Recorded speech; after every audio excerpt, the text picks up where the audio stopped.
perhaps. The way we think about trade is, yes, the pie is increasing in size when when people trade with each other, but some will see their share of the pie shrink if nothing is done.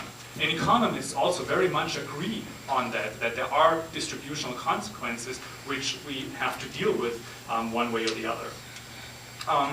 And again, in the case of trade, I think it's particularly difficult because, as we have just heard, the individual losses are often large, right? If one loses a job, clearly that's a large loss to the person who loses a job, and clearly that's very visible to everybody else around her. And the gains are often very widespread and very small individually. So, for example, it might be the dollar that you save when you crop here, when you buy this mango from Peru, it would be a lot more expensive to grow the mango in Maine, of course. The same might be true for roses that you get for Valentine's Day, which come from Colombia and that are a lot less expensive than if they were grown in Maine.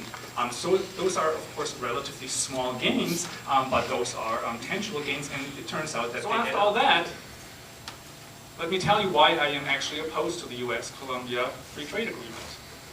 Not for the reasons you might think, but there are, I think, good reasons to be opposed to those agreements. One reason is that these agreements, that includes others such as the US-Peru, US-South Korea, and other recent agreements, are extremely selective. So the way these agreements are written is indeed not to have free trade for everyone, but what they do is they have provisions that tend to expose those that are already at the lower rungs of the economic ladder to increased competition and protect those at the upper rungs, like doctors and lawyers, for example. And so they do contribute to the upward redistribution of incomes. So if we free trade in manufacturing, that certainly exposes blue-collar workers to competition from low-wage workers elsewhere. But if we at the same time write into these agreements strengthening of patent and copyright protections, then what we do is we limit such competition for white-collar workers.